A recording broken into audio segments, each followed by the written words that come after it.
This episode is sponsored by Timely MD, a telehealth provider whose mission is to improve the well-being of college students by making virtual medical and mental health care accessible anytime, anywhere. With immediate medical care, scheduled and on-demand counseling, psychiatry, and health coaching services, Timely MD partners with institutions to empower students to thrive in all aspects of their lives. Learn more at timely.md. Hello, welcome to The Key with IHE. I'm Paul Fain, a contributing editor at Inside Higher Ed and the host of this podcast. We're reaching the end of this season, but have a couple good episodes left. This one looks at two different approaches to expanding online education with a focus on working adults. I spoke with Andrew Clark, the founder, president, and CEO of Zovio, a publicly traded ed tech services company. Clark and I spoke the day Zovio closed on its deal to sell the online Ashford University to the University of Arizona, creating the University of Arizona Global Campus. Clark talked about the unusual partnership between Zovio and the new UAGC, as well as his take on partnerships and new business models in the online education space. The scale of it is pretty enormous. There's 35,000 students, but what a lot of people don't realize is that students start 50 out of 52 weeks in the year. In fact, at Zovio, we like to say that effectively, we help UAGC start a mid-sized regional public university every 90 days. And when you think about it in those terms, you quickly come to understand that there's a tremendous amount of complexity in making that happen and doing it in a really high-quality way. I also spoke with Jill Bubin, the Vice President of Digital Strategy and Online Education at Fairfield University. The private institution in Connecticut is looking to grow its online graduate programs and has added new credentials and partnerships with intermediaries like Guild and EdAssist. We're able to partner with these companies that, stay true to our values, but also allow us to partner directly with companies. We don't really have the huge bandwidth to beat the streets in terms of big partnerships. So to have that intermediary is really helpful to us. Let's get to the conversation. I'm speaking with Andrew Clark. Andrew, how are you? Doing great, Paul. Good to be here. Well, I appreciate you making time any day, but particularly today where you made some news with Zovio. Can you talk to listeners about what happened today? Yeah, today was a historic day for Zovio and a historic day in higher education, kind of the second event of its kind with our sale of Ashford University to the University of Arizona Global Campus today. That transaction closed, and UAGC is off and running with 35,000 students and 60 different degree programs. And it's a real milestone for our company, which I founded 17 years ago, and probably the second most significant day in the company's history, the first being the day that we purchased Ashford University. Quite the journey. I remember when the Purdue Global News came across the transom, and I had to read that one a few times because it was so different and just really a lot to process. And I know that's the case with this partnership too, some key differences with Purdue Global, but would you mind just walking us through I know this is an enormously complex transaction, but just the basic facts of how it's going to work going forward? Yeah, sure, Paul. University of Arizona Global Campus is its own freestanding institution, WASC accredited, has just a really impressive board of trustees that has been named. They will be affiliated with the University of Arizona. They have an affiliation agreement with them, but they're their own institution. And that was one of the really attractive things about how this all came together. We were originally looking to convert the university to a nonprofit and allow it to remain independent and freestanding. And the way that University of Arizona approached it, unlike Purdue, when they kind of subsumed Kaplan effectively into their public system there, they had a similar kind of approach as we had, where they wanted to have a new Arizona nonprofit entity acquire the institution and allow it to remain freestanding. So really wonderful for alumni and students and faculty, especially students. yesterday when it was Ashford, today when it's the University of Arizona Global Campus. The classroom environment changed, but they're still in the same classes. They have the same professors. It's been pretty seamless. They go into their student center online, and now it says UAGC on it.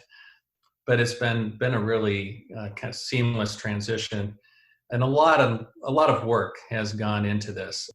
Certainly on this part of Zovio, but also on the part of UAGC. The people there have been just wonderful to work with, and this is just a great outcome for all of the stakeholders. It's good for Zovio in terms of our strategy and setting us up as a world-class ed tech service company that can provide technology and services to other universities, which we're already hard at work looking for new clients.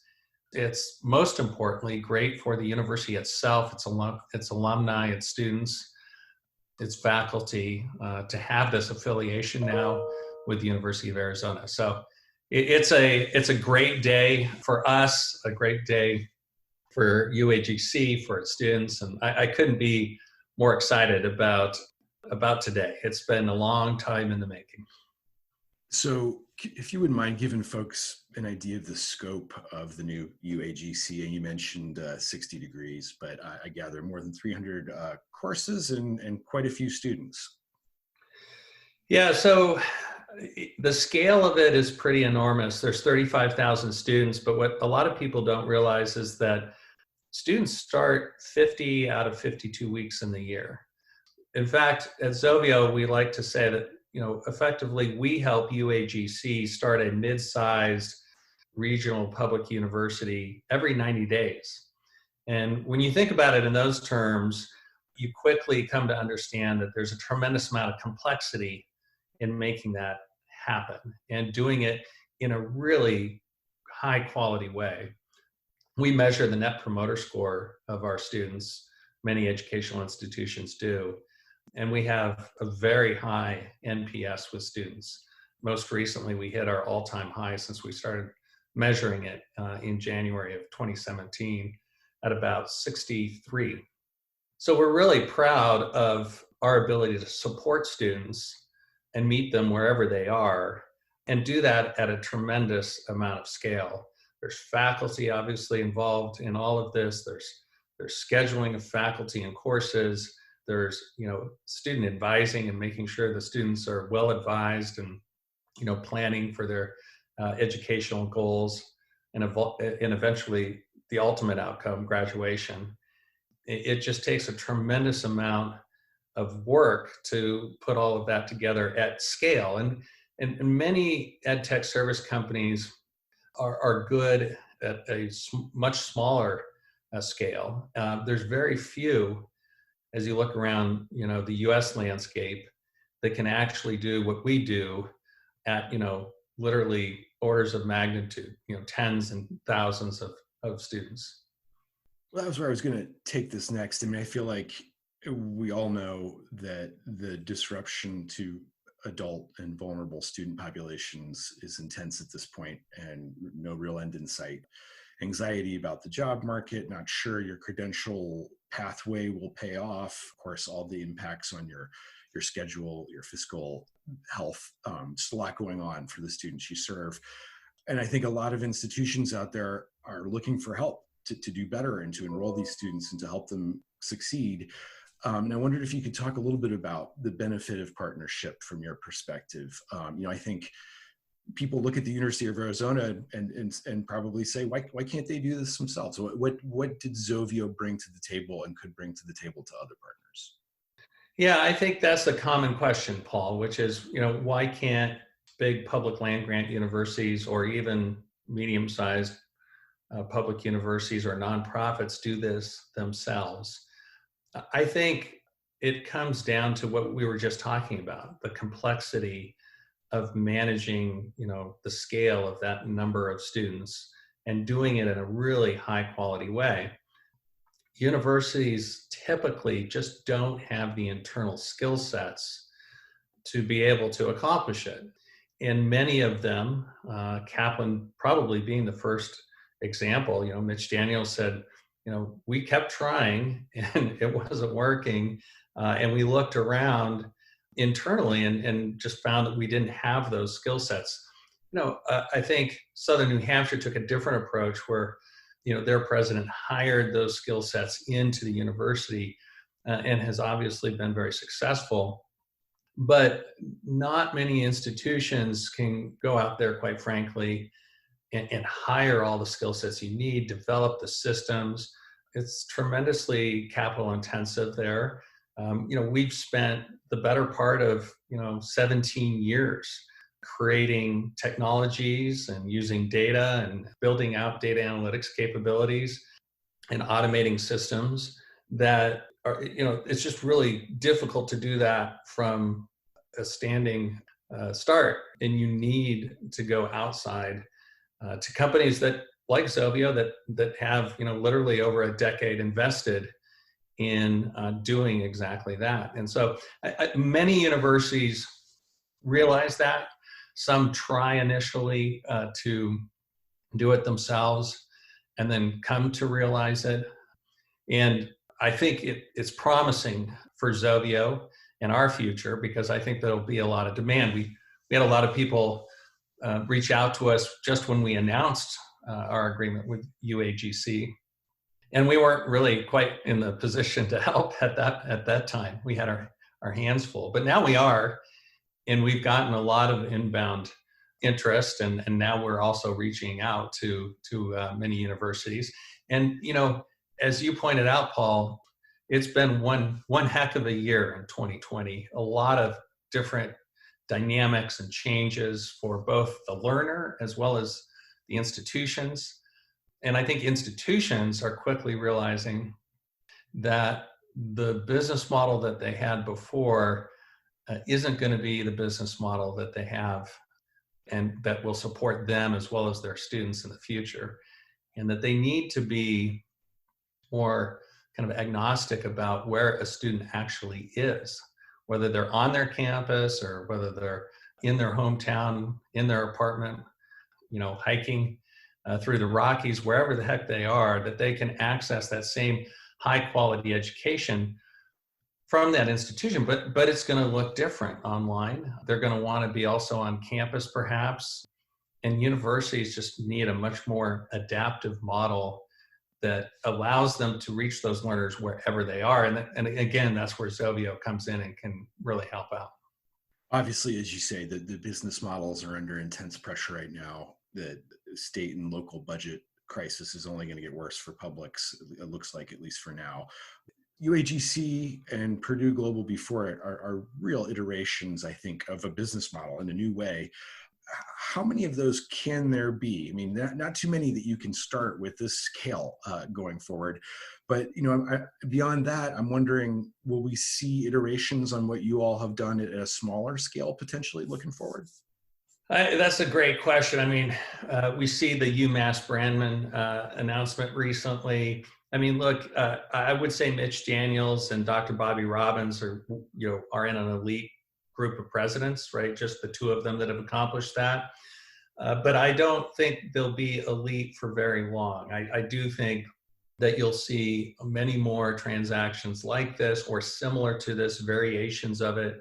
Certainly UMass Brandman is a different approach. And so I do believe that you're going to see more. Now, there's only a finite number of 35,000 student online universities out there to acquire and to help accelerate your online offerings at an institution. So I think that will mean that there'll be two things. There'll be some kind of creative approaches that are innovative, includes mergers and partnerships. But I think also then you're going to see a lot of universities look towards companies like Zovio who can help them scale quickly. And one of the most motivating reasons for them is because of what we talked about before and how capital intensive it is. You mentioned there's strain on these institutional budgets. They don't have extra capital laying around to invest in a strategic direction that they all know they need to go. That's another motivating factor for why they're going to look to companies like Zovio to help them, not just provide the technology and services, but if you're trying to build a really large online scale degree program offering, you will want some capital investment to come with your partner as well. Speaking of technology, I wondered if you could give folks just a quick flavor of what's possible, given your 17 years of experience on the student success front with AI at this point, and what to look forward to. I've heard a little bit about it. We've written about chatbots here at IHE, but it sounds like we're looking at a new kind of level of use here. Oh, absolutely. We started making investments about 3-4 years ago at Zovio in data analytics, machine learning, bringing those talents and expertise and systems into our company. We developed, Paul, a product we call Signals. It ends with a Z, stealing from Zovio a little bit. And Signals is actually a predictive modeling, data analytics, machine learning driven technology that alerts both faculty and student advisors to students that are at risk of failing a course or dropping out of school based on 50 different data points. And those can be behavioral, they can be academic, there's a variety of them.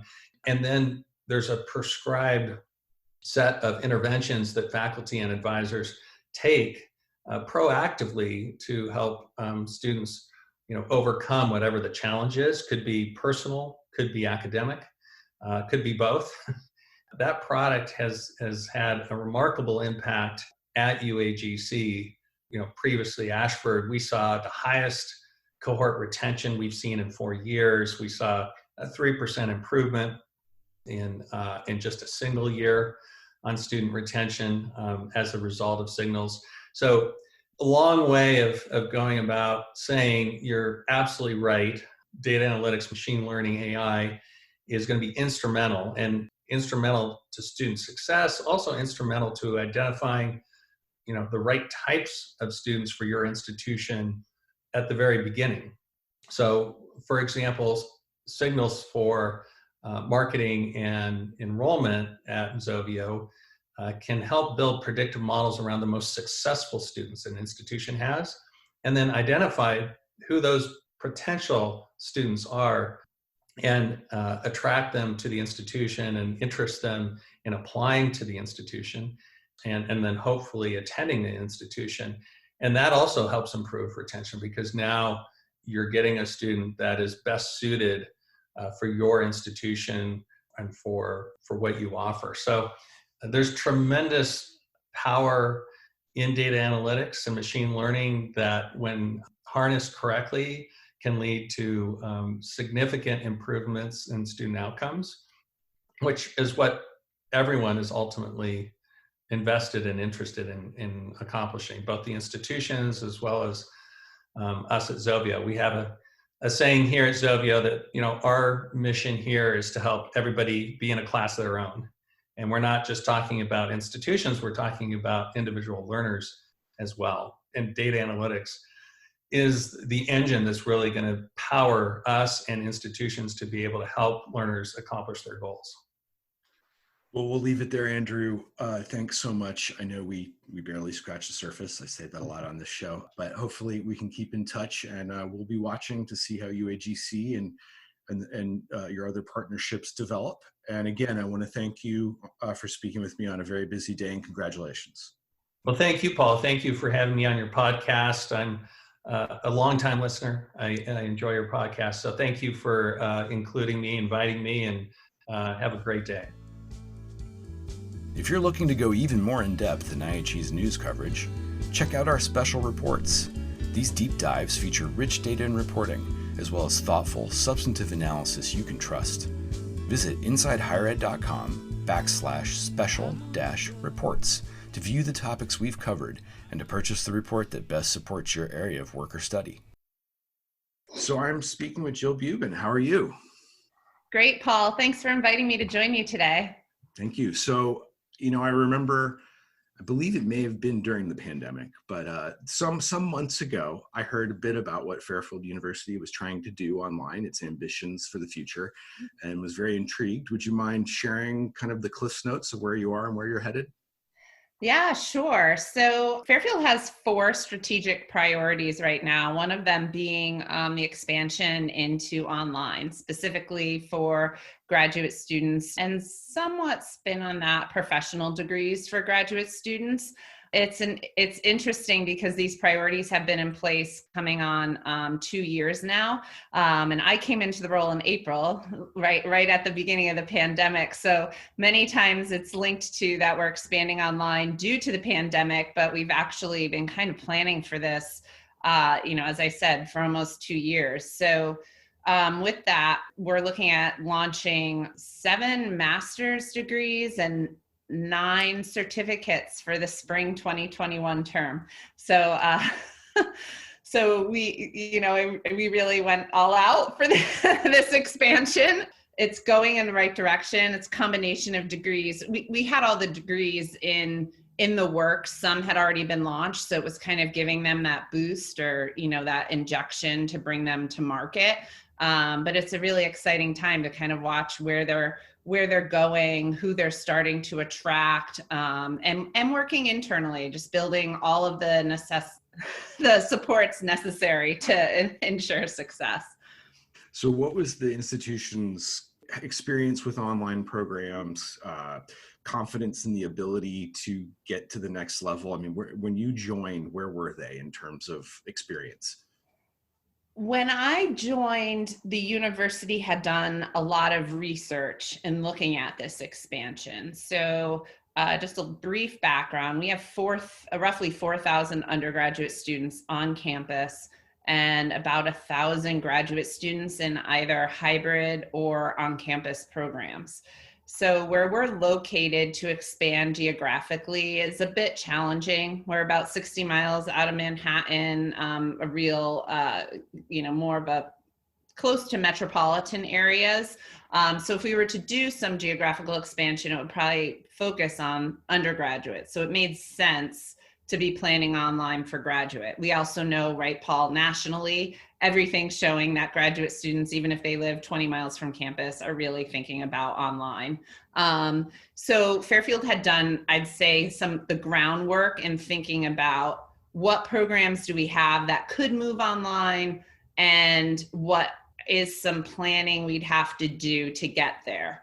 When I joined in April, I started looking strategically at the internal groundwork. I say to colleagues all the time, I'm really grateful for all the years I've had and really mentors that I had in online that have been there from the beginning, because some of those frameworks internally we're building were really like the 1.0 of online learning, which is nothing to be said that there's not the experience there. It just, the groundwork was never laid there before. Luckily, we have some, great names within our schools at Fairfield, our Egan School of Nursing and also our Dolan School of Business. So we have some of that already internally. We know the programs that are really rock solid. They're wonderful to be providing in that environment, but it was really that internal groundwork that needed to be laid, soup to nuts. And then also looking externally, how do we start to select partners to work with? How do we think about innovations? And for Fairfield being a Jesuit institution, there's a big push to be able to still provide the values and mission of our institution and, the Jesuit foundations. So thinking about that. So I'd say the internal infrastructure, external partnerships, and that Jesuit mission foundation that we wanted to get across was what I started building when I came in. So April was an interesting time in higher ed, still is. But I gather for anyone who was hoping to go bigger online, it was a benefit to have some plans in place then. But those plans tended to be accelerated. How have things changed the last few months for you in terms of how fast you want to ramp up or how you might choose partners or any of that? Yeah, it's interesting. So for our undergrads and our graduate definitely pivoted to remote in March, April timeframe. And then over the summer really partnered between my office, the Center for Academic Excellence, which is really our teaching and learning center on campus, to provide support. So the Center for Academic Excellence really focused on that undergrad population, where I focused on the strategic goals to move forward. In terms of acceleration, we're seeing a couple of different things, where I think there's a few scenarios. Are students coming back for online due to high unemployment rates? We know that typically happens. Are they looking to quickly upskill with a graduate certificate, or even a professional certificate like a Coursera or edX? Or are they looking for that full degree? The second scenario is kind of business as usual. Are we just going to continue along and see a slight uptick due to some marketing, communication, and partnerships? And the third is just burnout. Like, are people just burnt out and not going to come back? So I think over higher ed, I'm assuming most institutions are dealing with those three scenarios. I think we're prepared for either. We've built in the graduate certificates. We have stackable degrees. We're building in some professional certifications into our master's degrees. So I think the curricular aspects of our programs are really strong to provide any opportunities. But in looking at how we could kind of differentiate ourselves in this strange time, and also looking towards the future, we're looking at really how we can support our students. So, and that gets back to what is a Jesuit education, and how do we focus on the whole person, not just getting them through, in a timely manner, time to completion. So we're looking at, we're offering mental health services through UWill, through a partnership with UWill for all graduate students, and that's free of charge. So that was something that, not only because of the pandemic, we were looking at that before, but we knew that students were asking for services like that, and that lets us support them holistically. And in turn, will likely improve their success and, our retention. So looking at supports like that. Also, looking at different partnerships, like we have mentioned, I think when we talked months ago, one with ISTE, which is, a national organization that can provide teachers or participants in some of our ed technology programs the opportunity to have a national certification. We're doing the same with Cisco, and looking to do so with IBM. So I think it's looking like how this time has changed. I think it's really looking at how we're supporting our students, and then how we're differentiating ourselves to provide both the support, but also what the workforce will probably be asking of our students upon, graduation. Well, really interesting stuff. The mental health support piece has become like the story of the last few. I mean, there's so many big stories, but every one of these interviews I do, that's an issue. So again, good foresight to be planning that before all this, I would think. When you mentioned some of the partnerships in the works, it sounds like some national scale here.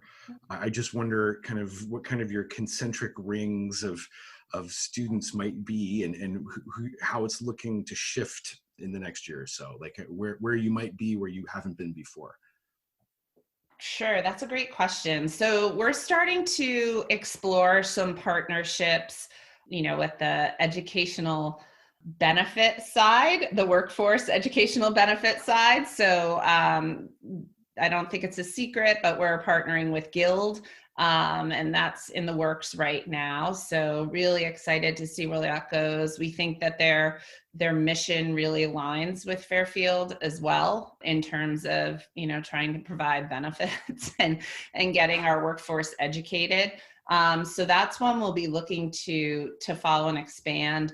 We've also had some conversations with EdAssist, which is a similar company, but the benefit does go directly to the student, which is a nice initiative too. So I think these companies are all doing things a little bit differently, but for a small institution like Fairfield, we're able to partner with these companies that, stay true to our values, but also allow us to partner directly with companies. We don't really have the huge bandwidth to like beat the streets in terms of big partnerships. So to have that kind of that intermediary is really helpful to us. So I think exploring and researching and figure out which one of those and more are better for us.